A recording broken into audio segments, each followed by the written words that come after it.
The short man walked over to Alok, who wrapped things up with a blade and dismissed her with a nod of his head.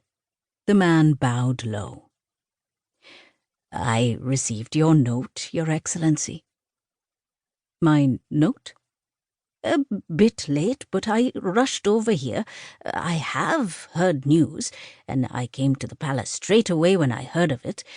I received the summons just as I was leaving my house." His words had an oily taste. The man straightened and faced Alok with a slippery smile.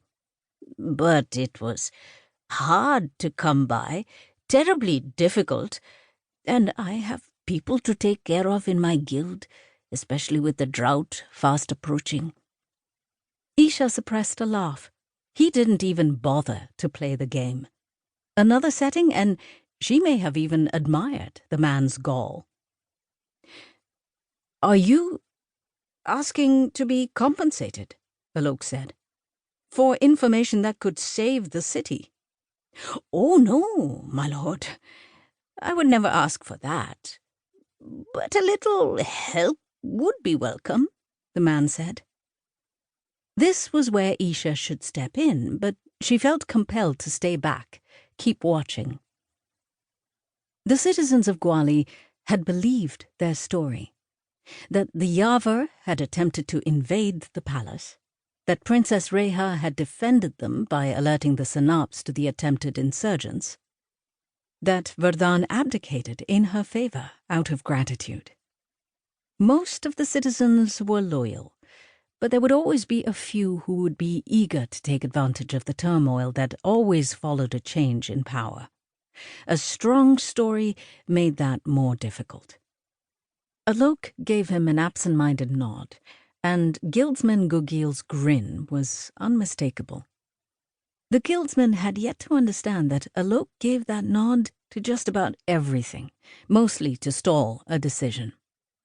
To Esha, it was a fatal flaw. A good business person must always know where the power lay in a room, and if he didn't, it was his duty to figure it out. Pity for his guild. Esha knew now with certainty why they were in such dire straits. "I'll have to ask our leader, of course," Alok said, drawing out the words and casting a look about. Esha emerged from the shadows like a wraith. The man jumped back. But then he peered closer, and, seeing a woman, seemed to decide she was no threat.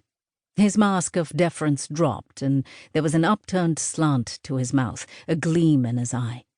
He turned his back on Esha. Bad move. Her hand went to the whips she now wore on her waist sash. "Of course, Your Excellency, but aren't you the leader now, Lord Mayank? I got a note from you." "Oh, no," Alok said, laughing. "I'm not the leader of anything, unless it's how to get the chef to make more of those fluffy rice cakes. Our leader's behind you." Esha enjoyed this part, where they turned and looked at her with new eyes. When they realized that she had the power, they transformed. Most men were smart enough to change tactics, accept the new norm. A few were still unwilling to see her, a woman, as the one to make a deal with. Their idea of a princess, of a woman, wasn't that of a leader. Perhaps they had bought into the rhetoric Vardhan had spread. Perhaps they had always held such beliefs in their hearts.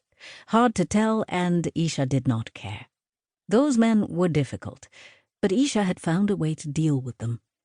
Esha clutched the ruby-encrusted hilt of the sword she now wore, the darkened eagle sigil apparent from the way she wore it, Vardhan's old sword. Anyone worth their salt recognized it and bowed. The man was not worth anything, as evidenced by his reaction. His eyes narrowed, and his mouth turned cruel. "Is this a joke? Or a test?" The man whirled back around to face Alok. "Why would we do that, good man?" Alok asked, his confusion genuine. He was still learning this world of shadow.